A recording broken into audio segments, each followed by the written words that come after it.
All right, sounds good. Well, thanks again to everybody that showed up today. Again, my name is Steven, and I'm here with our client services manager, Sarah Garces. Sarah, thank you so much for joining us here today. We're going to be talking about a topic that many people have been asking us to discuss further. That is private lending within an IRA. So the ability for individuals who have retirement funds to be able to send those funds to a borrower to earn back interest and principal payments within their self-directed IRA. Obviously, there's a lot of applications that can be basically explored using this method of IRA investing. And so we wanted to be sure that we were able to tackle those questions and make sure that people got what they needed to know. Well, with that being said, though, we're going to go ahead and jump right in. For everyone who is unaware, Midland's been doing a special series, a spring education series, where we talk about different types of IRA investments, different strategies that you can utilize within a self-directed IRA. And what we're going to be talking about today is something that Sarah Garces here has been working with herself for some time, which is private lending within a self-directed IRA. Sarah, there's some information up there to get in contact with your team over at Midland Trust to help answer any questions that might be coming up. And so we're going to go ahead and just jump right into private lending right now. So Sarah, just want to get your expert voice on this. You talked to several clients in your time here at Midland. You've been part of Midland for several years now, specifically on our client service side. With all those touch points, with all of those interesting conversations I'm sure that you've had, I'm sure that many questions have come up about private lending. Maybe perhaps people are like, hey, I didn't even know that this was possible. Could you maybe talk about some of the biggest questions that you have about private lending, maybe why people have never heard of it, and how Midland can help through that? Yeah, so a lot of people haven't heard of private lending just simply because the bulk of retirement funds are held in stocks, bonds, mutual funds. So they're held with bigger brokerage firms. So when people think of retirement savings and investing your IRA funds, that's kind of where their initial thought goes to, is just investment options that are tied to the stock market. So where Midland comes into play and other self-directed IRA custodians, we help expand into the realm that the IRS has allowed, for quite some time. We help people invest their money in things such as real estate, hedge funds, real estate syndications, and again, what we're going to be covering today, private lending. So it's really just, what we do here is help people really get into the full availability of all the different investment options that the IRS allows in an IRA. So we really allow for true diversification in your retirement portfolio. That's right. Thanks for that, Sarah. It's important to realize that when you guys are talking about, diversifying your IRAs and looking at different investment types that you can hold within an IRA, the IRS only disallows two types of investments specifically, and that's going to be collectibles and life insurance. If you don't hold those two things within a self-directed IRA, you are set. And so private lending is one of those investment options available to investors. And so we're going to be talking about that today. But first, just to get a ground basis, a base understanding of what an IRA is and what it does for investors, I just want to touch on three main benefits of IRA investing. So the name of the IRA game, in essence, is tax deferral, and that meaning greater growth potential. So the first perk to say of an IRA investment is that the income that's generated in your IRA is not added to your personal income taxes. So when you're receiving interest payments on these notes, you are not going to be adding that interest payment to your taxable income. That is all going to belong to the IRA, and your IRA is a tax deferred or tax free plan, depending upon if you're pre or post tax. And so that's going to be able to allow you to build up sources of income within your IRA account there.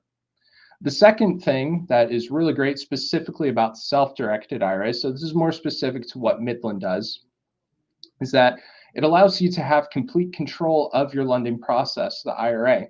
You get to decide who you are who you're lending to.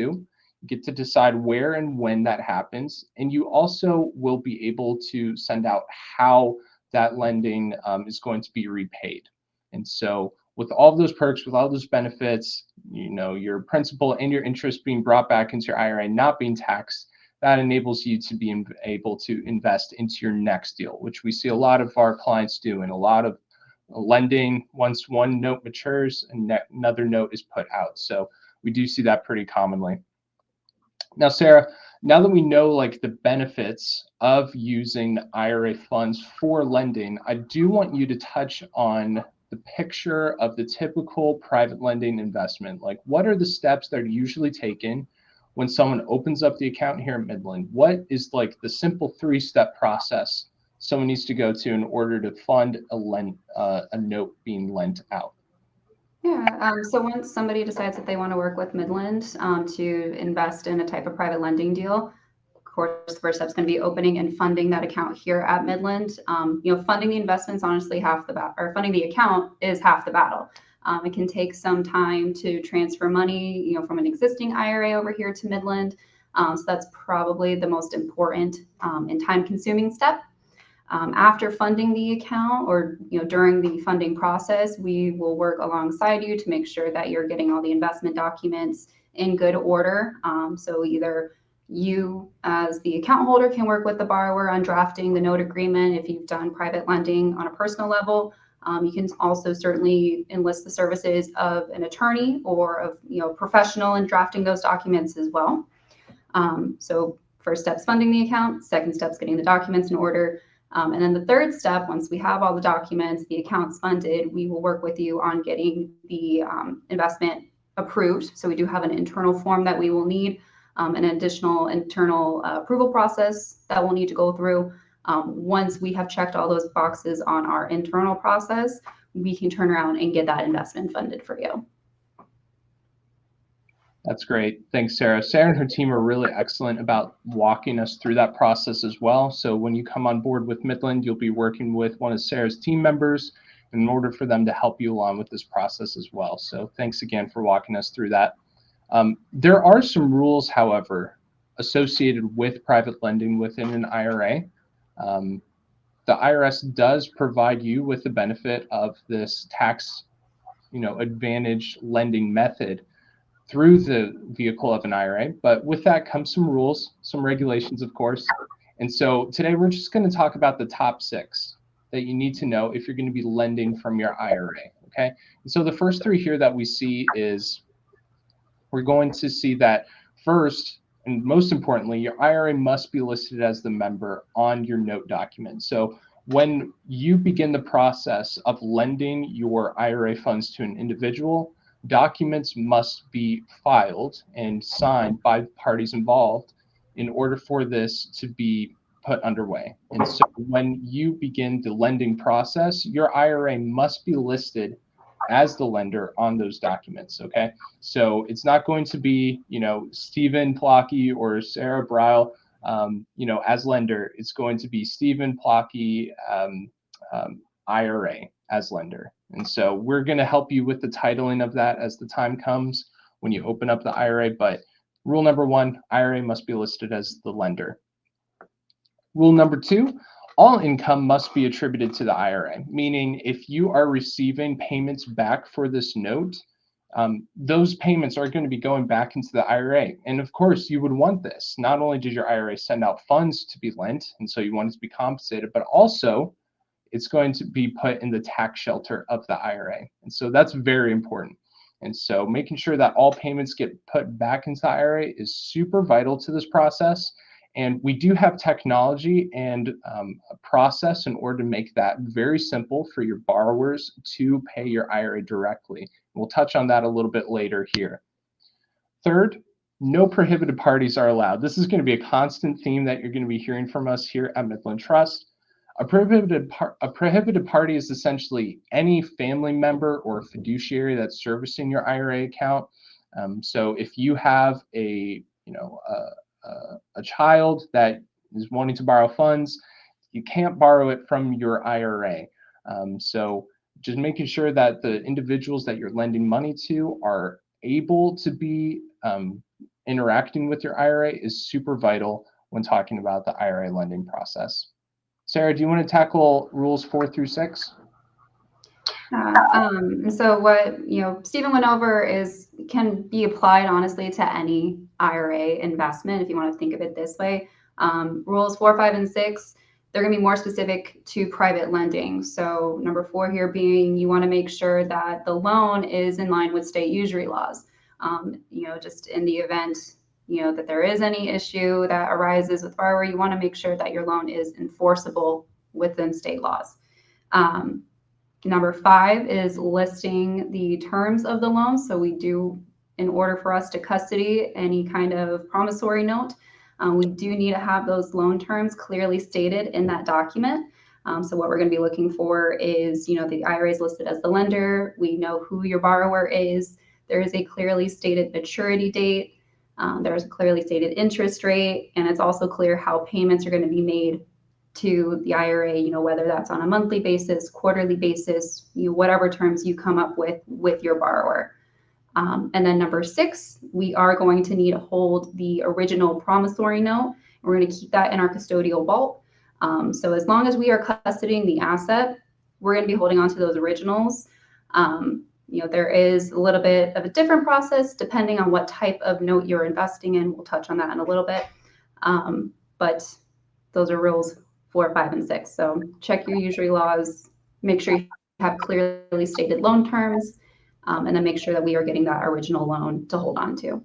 Yeah, thanks for that, Sarah. You alluded to different types of notes that individuals can hold. Those typically fall into 2 different categories, secured and unsecured notes. The vast majority of clients that we typically see come through Midland, they do either or both. But I think we really want to discuss secured notes because there are additional requirements for holding a secured note here at Midland. So let's just talk through the 3 things that we're going to need here at Midland if we're holding a security note. Would you mind walking through those? Yeah, certainly. So secured notes, there's a little bit more detail to them than unsecured notes. So that's why we also wanted to cover those today. So again, we do need our Midland investment form. So if you're an existing client, you may be familiar with our purchase authorization form. That's kind of the last step in getting the documents that we need anyway. But number 2 is going to be the security instrument. So if you're investing in real estate, for example, we're going to be looking for a note or a deed of trust, depending on the state that you live in.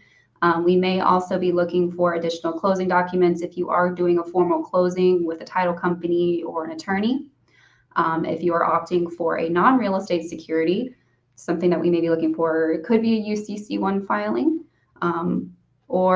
we've seen secured notes for things that are secured by vehicles. So in that instance, for example, we'd be looking to see the IRA as a lien holder on the title to the vehicle, and then Midland would also be holding that original title. But third, and of course, the most important part of the private lending investment is going to be the promissory note.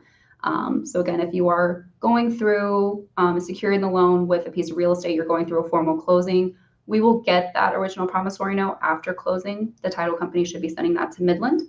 We briefly touched on unsecured notes. If you are going the unsecured note route, we do require that this is on hand prior to funding the investment.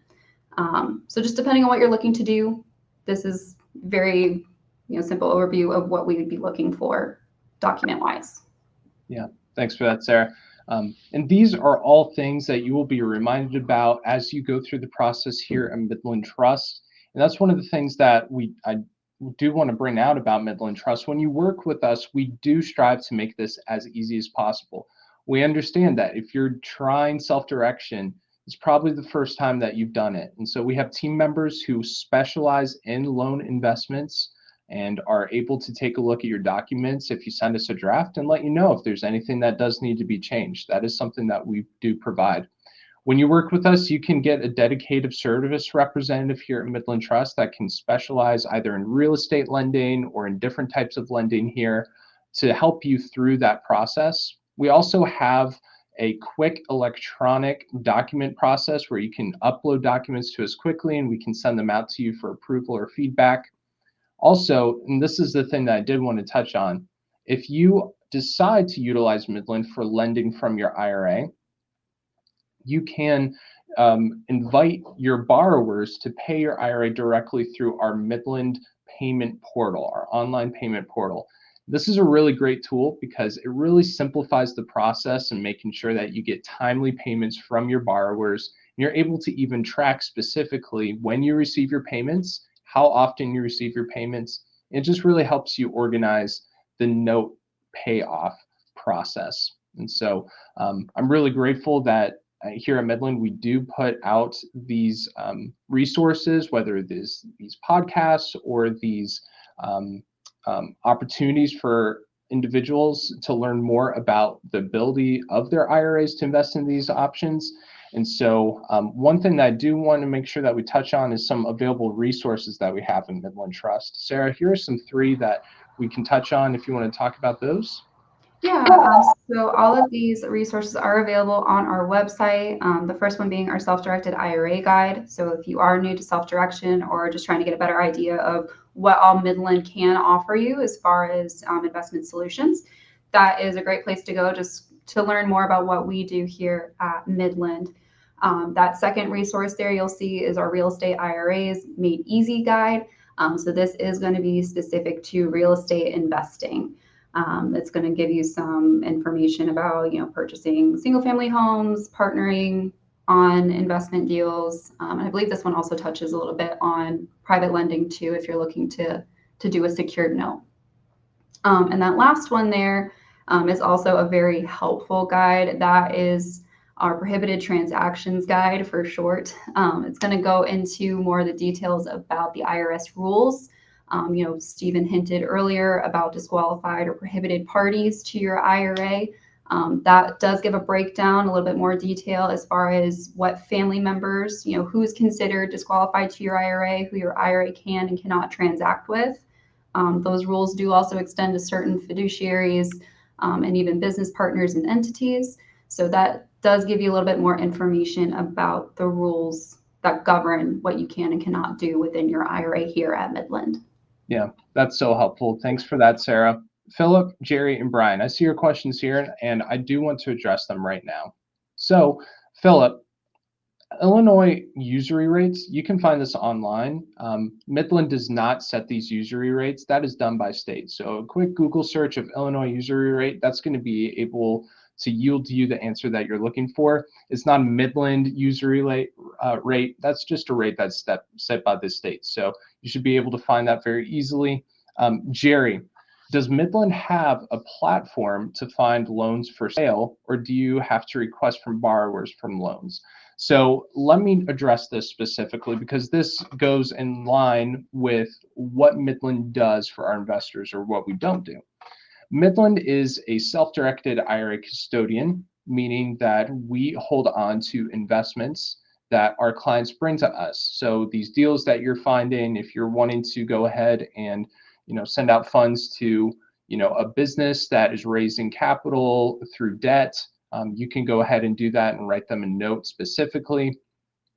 But when it comes to finding loans for sale, Midland does not connect borrowers and lenders at all. That's not a role. That's more in the lines of like a fiduciary type of situation where we're offering investments for you to purchase. Midland doesn't offer or sell any investments. We do tax reporting and record keeping and keep custody of these documents that you send to us. So we do not fill the role of putting borrowers and lenders together.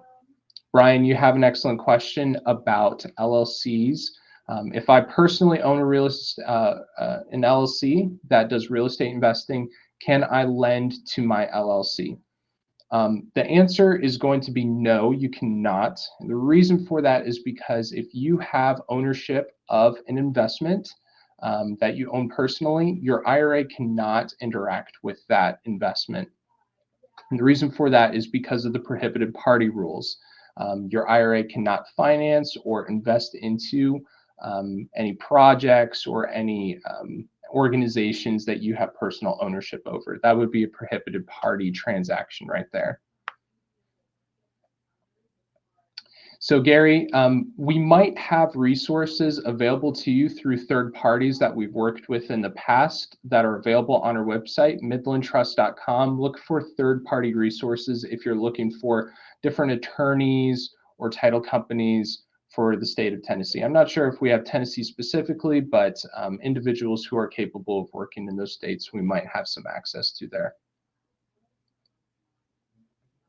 So Shannon, elaborating on how we can loan to projects we have a personal interest in. This is where things can get a little hairy because of the prohibited transaction rule. The safe way to say it is if you have personal ownership of something, likely a personal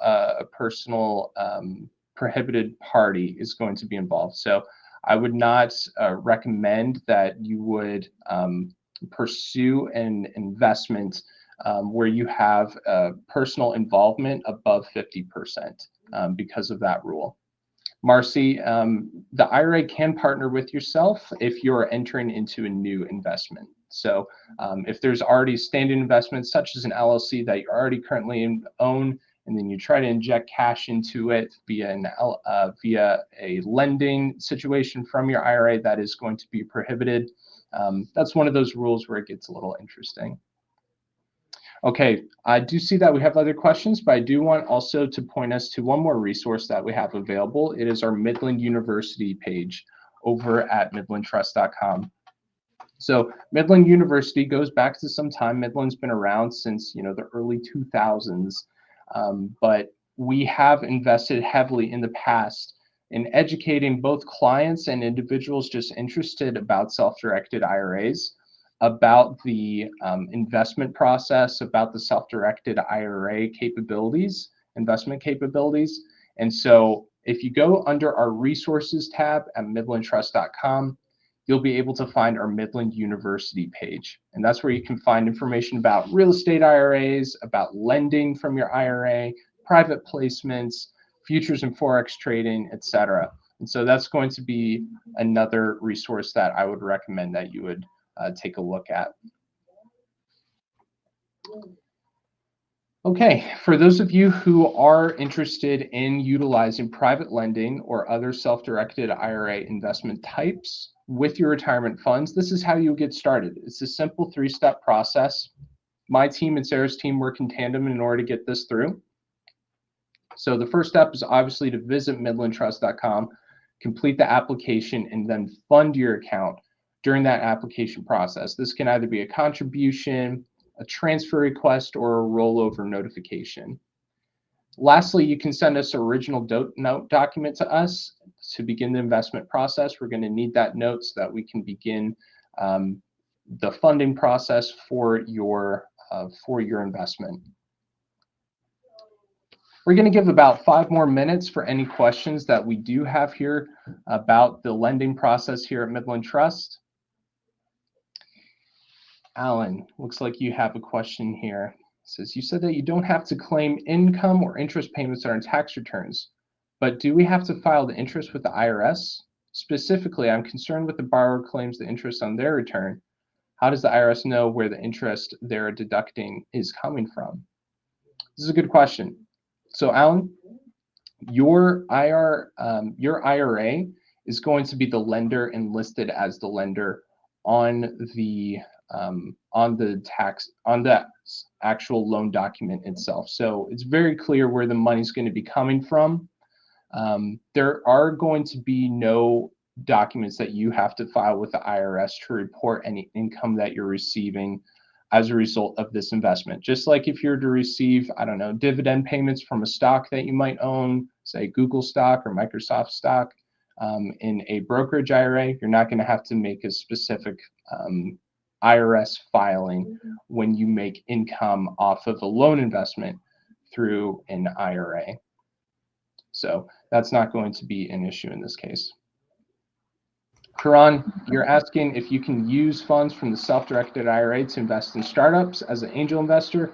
Yes, but it's very common. We do see that quite frequently.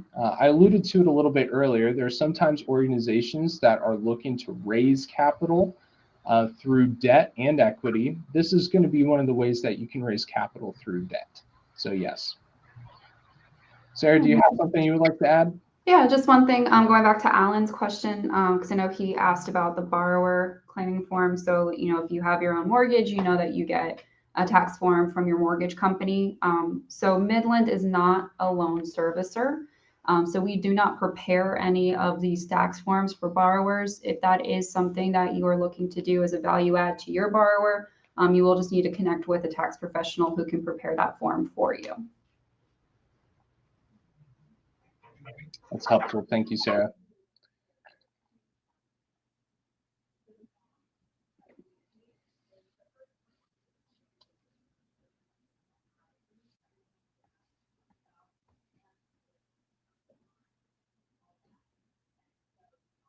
So, David, you're asking about an 18% fee. So Midland does not charge you a percentage fee. That 18% is in reference to the maximum amount of interest that can be charged in the state of Florida for a loan. That's the usury law limit for the state of Florida. So 18% is talking about interest that you can charge maximally in the state of Florida, not a fee.